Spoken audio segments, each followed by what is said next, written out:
ಮಾಧ್ಯಮದವರಿಗೆಲ್ಲ ನಮಸ್ಕಾರ. ನಾವೇನ ಈಗ ಆನಂದಪುರ ಜಾತ್ರೆ ಬಗ್ಗೆ ಈಗೇನು ಮಾರ್ಚ್ 10ನೇ ತಾರೀಕಿಂದ ಪ್ರಾರಂಭ ಆಗುತ್ತೆ ಅದ್ರ ಬಗ್ಗೆ, ಮತ್ತೆ ಮೊನ್ನೆ ಏನ್ ನಡೀತು ಸಾಗರ ಮಾರಿಕಂಬ ಜಾತ್ರೆ ಬಗ್ಗೆ ಅನಿಸಿಕೆಗಳನ್ನ ತಾವು ಕೇಳಿದಿರಿ. ನಮ್ಮ ಅನಂತಪುರದಲ್ಲಿ ಪ್ರತಿ ವರ್ಷ 3 ವರ್ಷದ ನಡೆಯಂಗೆ ಈ ಬಾರಿನೂ ಬಂದಿದೆ.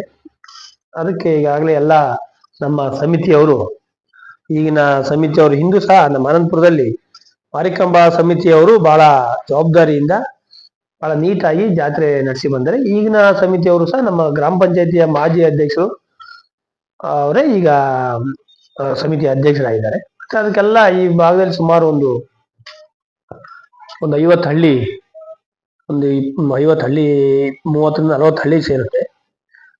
ಎಲ್ಲರೂ ಸಹ ಇದಕ್ಕೆ ಆ ಸಮಿತಿ ಒಳಗೆ ಇದ್ದಾರೆ. ಒಬ್ಬೊಬ್ರು ಈಗಾಗಲೇ ಸುಮಾರು 2-3 ಮೀಟಿಂಗ್ ಮಾಡಿ ಜಾತ್ರೆ ಪೂರ್ವ ತಯಾರಿ ಮಾಡಿದ್ದಾರೆ. ಮತ್ತೆ ಈಗಾಗಲೇ ನಾವು ಮೊನ್ನೆ ಪಾಪ ನಮ್ಮ ಇವರು ಗ್ರಾಮ ಪಂಚಾಯತಿಯವರು ಸಹ ಅದಕ್ಕೆ ಸಾಥ್ ಕೊಟ್ಟಿದ್ದಾರೆ, ಕೈ ಜೋಡಿಸಿದ್ದಾರೆ. ಮತ್ತೆ ಎಲ್ಲ ಇಲಾಖೆಯವರೊಂದಿಗೆ ಸಹ ಮೀಟಿಂಗ್ ಮಾಡಿ ಏನು ಜಾತ್ರೆಗೆ ಭಕ್ತಾದಿಗಳಿಗೆ ತೊಂದರೆ ಆಗಬಾರ್ದು, ಮತ್ತೆ ಸಾರ್ವಜನಿಕರಿಗೆ ಸಹ ತೊಂದರೆ ಆಗಬಾರ್ದು ನಿಟ್ಟಿನಲ್ಲಿ ಪಾರ್ಕಿಂಗ್ ವ್ಯವಸ್ಥೆ ಇರ್ಬೋದು, ಜಾತ್ರೆಗೆ ಬಂದಂತ ದೇವರ ದರ್ಶನಕ್ಕೆ ಬಂದಂತರಿಗೆ ಸಹ ಎಲ್ಲೂ ಅನಾನುಕೂಲ ಆಗಬಾರದ ರೀತಿಯಲ್ಲಿ ಒಂದು ಮಾಡಿದ್ದಾರೆ. ನಮ್ಮ ಪಂಚಾಯತ್ ಅವರು ಸಹ ಮೊನ್ನೆ ಒಂದು ಒಳ್ಳೆ ತೀರ್ಮಾನ ತಗೊಂಡಿದ್ದಾರೆ. ನಾನು ಒಂದು ಸಲಹೆ ಕೊಟ್ಟಿದ್ದೆ, ಈ ಸಾಗರದ ಜಾತ್ರೆಯಲ್ಲಿ ಆ ಫ್ಲೆಕ್ಸಿಗಳ ಹಾವಳಿ ನೋಡಿ ಜನ ಬೇಸರಗೊಂಡಿದ್ರು. ದೇವ್ರು ನೋಡಕ್ ಬರೋದು ಅಥವಾ ಈ ಫ್ಲೆಕ್ಸಿಗಳು ನೋಡಕ್ ಬರೋ ಅನ್ನೋ ಸ್ಥಿತಿಗೆ ಬಂದಿತ್ತು. ಅದರಲ್ಲಿ ಕೇಳ್ಬೋದಿಲ್ಲ ನಿಮ್ಮವೂ ಇದ್ವು ಅಂತ. ನನಗೂ ಗೊತ್ತಿಲ್ಲ, ನಮ್ಮವೂ ಒಂದು 2 ಫ್ಲೆಕ್ಸಿನ 3 ಫ್ಲೆಕ್ಸಿನ ಹಾಕಿದ್ರು, ನಮ್ಮ ದಲಿತ ಸಂಘಟನೆ ಸಮಿತಿಯವರು ಏನೋ ಹಾಕಿದ್ರು. ನಾನು ಮೊನ್ನೆ ಜಾತ್ರೆ ಹೋದಾಗ ನೋಡಿದೆ. ಅವಾಗ ನಾನು ಅವ್ರಿಗೆ ಹೇಳಿದೆ, ಯಾಕೆ ಹಾಕಕ್ ಹೋಗಿದ್ರಪ್ಪ, ಬೇಡ, ಜಾತ್ರೆಗಳಲ್ಲೆಲ್ಲ ಏನ್ ನಮ್ಮನೇನು ಜನ ಈ ಜಾತ್ರೆಗಳಲ್ಲೆಲ್ಲ ಅದು ಹಾಕಕ್ ಹೋಗ್ಬಾರ್ದು. ಈಗ ಫ್ಲೆಕ್ಸಿಗಳು ಯಾರು ಹಾಕ್ತಾರೆ, ಎಲ್ಲೋ ಜನರ ಮಧ್ಯೆ ಇಲ್ದಂತವ್ರು, ಗೊತ್ತಿಲ್ದಂತವ್ರಿಗೆ ಎಲ್ಲ ಪರಿಚಯ ಇಲ್ಲಿ ಹೊಸ ಪರಿಚಯ ಅಥವಾ ಹೊಸ ಯಾರ ಒಂದು ಸಾರ್ವಜನಿಕರಿಗೆ ಏನೋ ಒಂದು ಸಹಾಯ ಮಾಡ್ತಾ ಇದಾರೆ ಅನ್ನೋದು ಪರಿಚಯ ಆಗ್ಲಿ ಅನ್ನೋದಕ್ಕೆ.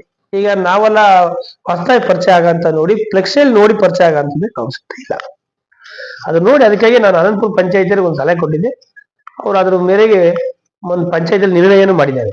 ಇಲ್ಲಿ ಅನಂತಪುರ ಆಟೋ ಸ್ಟ್ಯಾಂಡ್ ಇಂದ ಅಲ್ಲಿ ಮಾರಿಗುಡಿ ಹೋಗೋ ರೋಡ್ ತನಕ ಯಾವುದೇ ರೀತಿಯಲ್ಲಿ ಖಾಸಗಿ ಹೋಗಿ ಫ್ಲೆಕ್ಸಿ ಹಾಕಂಗಿಲ್ಲ ಅಂತ ಅವ್ರಿಗೆ ನಾನು ಈ ಸಾರ್ವಜನಿಕರ ಪರವಾಗಿ ನಾನು ಅವರಿಗೆ ಅಭಿನಂದಿಸ್ತೀನಿ. ನಮ್ಮ ಪಂಚಾಯತ್ ಅವರಿಗೆ ಬಹಳ ಒಳ್ಳೆಯ ನಿರ್ಧಾರ ತಗೊಂಡಿದ್ದಾರೆ, ನಿರ್ಣಯನೂ ಮಾಡಿದ್ದಾರೆ.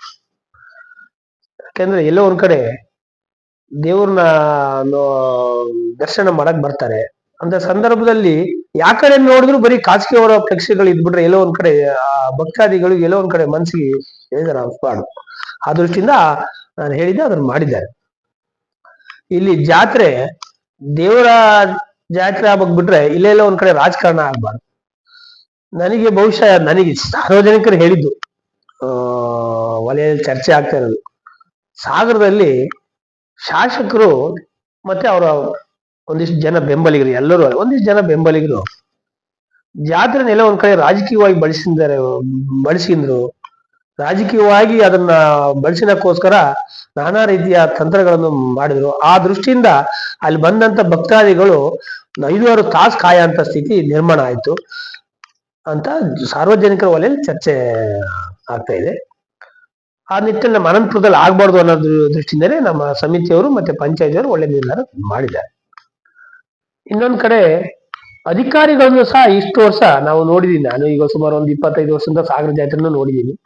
ಅನಂತಪುರದಲ್ಲೂ ನಾವು ಊರಿದು ನಾವು ಜಾತ್ರೆ ಮಾಡ್ತಾ ಇದ್ವಿ.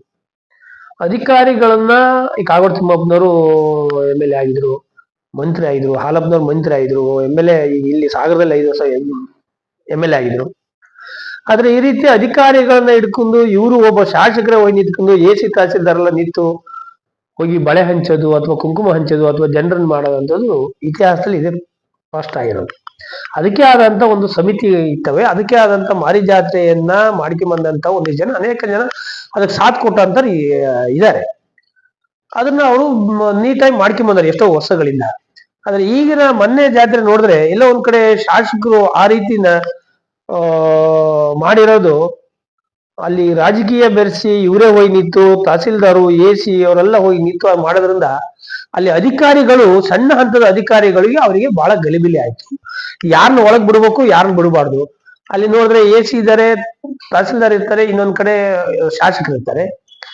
ಆ ದೃಷ್ಟಿಯಿಂದ ಅಲ್ಲಿ ಎಲ್ಲ ಒಂದ್ ಕಡೆ ಇಡೀ 3 ದಿವಸ ಜಾತ್ರೆನೇ ಗೊಂದಲ ಮಾಡಿದ್ರು. ಅದಕ್ಕೆ ನಮ್ಮ ನಿಕಟಪೂರ್ವ ಅಧ್ಯಕ್ಷರು, ಜಿಲ್ಲಾ ಅಧ್ಯಕ್ಷರು ಸಹ ಅದನ್ನ ಪ್ರತಿಭಟನೆ ಮಾಡಿದ್ರು.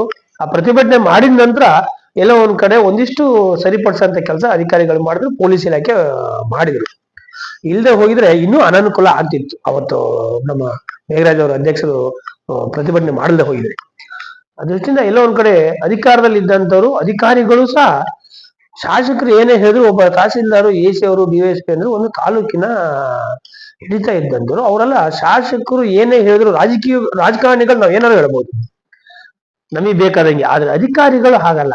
ಇಡೀ ಭಕ್ತಾದಿಗಳು, ಇಡೀ ತಾಲೂಕಿನ ಬರೋಂಥ ಸಾರ್ವಜನಿಕರಿಗೆ ಏನು ಅನಾನುಕೂಲ ಆಗುತ್ತೆ ಅನಾನುಕೂಲ ಆಗ್ಬಾರ್ದು, ಅದು ಸರಿಪಡಿಸಂತ ಕೆಲಸ ಮಾಡ್ಬೇಕು.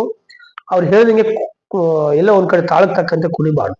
ಅದು ಮೊನ್ನೆ ಎಲ್ಲ ಒಂದ್ ಕಡೆ ಆ ರೀತಿಯಲ್ಲಿ ನಡ್ಕೊಂಡಿದ್ದಕ್ಕೆ ಸಾರ್ವಜನಿಕರಲ್ಲಿ ಬಹಳ ಬೇಸರ ಆಯ್ತು. ಅದು ನಮ್ಮ ಹತ್ರ ಸಾಕಷ್ಟು ಜನ ಹೇಳಿದ್ದಾರೆ, ನೀವೆಲ್ಲ ವಿರೋಧ ಪಕ್ಷದಲ್ಲಿದ್ದರು, ಅದನ್ನ ಇನ್ನೂ ಕಂಟ್ರೋಲ್ ಮಾಡ್ಬೇಕಾಯ್ತು, ಈ ರೀತಿಯಲ್ಲಿ ಹಿಂಗೆ ಸುಮ್ಮನೆ ಇರೋದ್ರಿಂದ ಸಾಕಷ್ಟು ಜನ ಅನಾನುಕೂಲ ಆಯ್ತು ಅಂತೇಳಿ.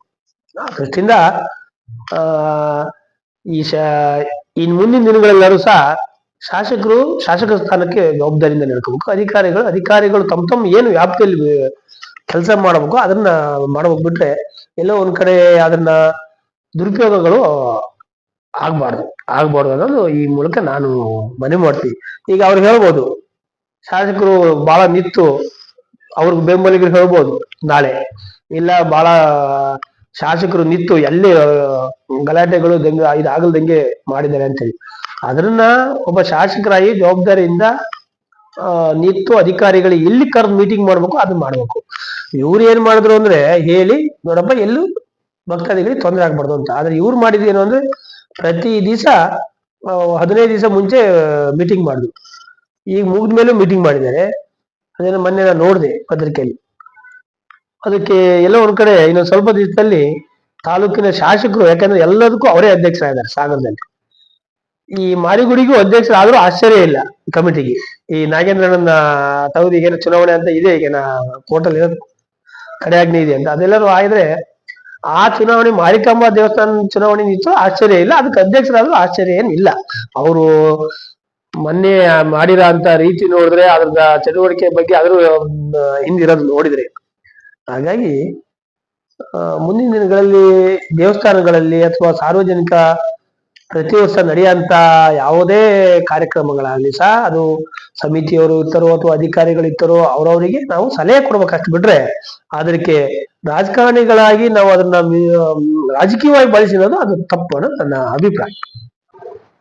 ಈಗ ಅದೇ ಮೊನ್ನೆ ಏನು ಈ IAS, IPS, KS ಅಧಿಕಾರಿಗಳು ನಿತ್ತು ಜಾತ್ರೆನ ಪ್ರಸಾದ ಹಂಚಿರೋದು, ಇವುಗಳನ್ನೆಲ್ಲ ಗಮನಿಸಿದ್ರೆ ಸಾರ್ವಜನಿಕ ವಲಯದಲ್ಲಿ ಎಲ್ಲ ಒಂದ್ ಕಡೆ ಮುಂದಿನ ದಿನಗಳಲ್ಲಿ ಇದು ಮುಜರಾಯಿ ಶಾಸಕರು ಅಧಿಕಾರಿಗಳು ಸೇರಿ ಮುಜರಾಯಿ ಸೇರ್ಸಂತ ಹುನ್ನಾರಗಳು ನಡೆದಿರಬಹುದು ಅನ್ನೋ ಅಭಿಪ್ರಾಯಗಳು ಸಾರ್ವಜನಿಕ ವಲಯದಲ್ಲಿ ಚರ್ಚೆ ಆಗ್ತಾ ಇದೆ. ಆದ್ರೆ ಆ ನಿಟ್ಟಿನಲ್ಲಿ ಯಾವುದೇ ಕಾರಣಕ್ಕೂ ಈ ಮಾರಿಕಾಂಬಾ ದೇವಸ್ಥಾನಗಳನ್ನು ಎಲ್ಲೂ ಸಹ ಮುಜರಾಯಿಗಳಿಗೆ ಸೇರ್ಸಂತ ಅವಕಾಶಗಳು ಇಲ್ಲ, ಅದು ಕೊಡ್ಲೂಬಾರ್ದು. ಅದು ಏನ್ ನಡೀತಾ ಇದೆ ಅದೇ ನಡಿಬೇಕು. ಆದ್ರೆ ಈಗಿನ ಶಾಸಕರು ಇದರಲ್ಲಿ ಯಾವ ತರ ಇದೆ ಗೊತ್ತಿಲ್ಲ, ಹೇಳಕ್ಕಾಗಲ್ಲ. ಯಾಕಂದ್ರೆ ಅವರು ಯಾವ ಟೈಮಲ್ಲಿ ಯಾವ ತರ ಅವ್ರಿಗೆ ಏನು ಅನಿಸುತ್ತೆ ಅದನ್ನ ನಿರ್ಧಾರ ಮಾಡ್ಬೋದು. ಆದ್ರೆ ಮೊನ್ನೆ ಅವರು ಅನ್ನೋ ಒಂದು ಅಭಿಪ್ರಾಯ ಸಾರ್ವಜನಿಕ ವಲಯದಲ್ಲಿ ಚರ್ಚೆ ಆಗ್ತಿದೆ.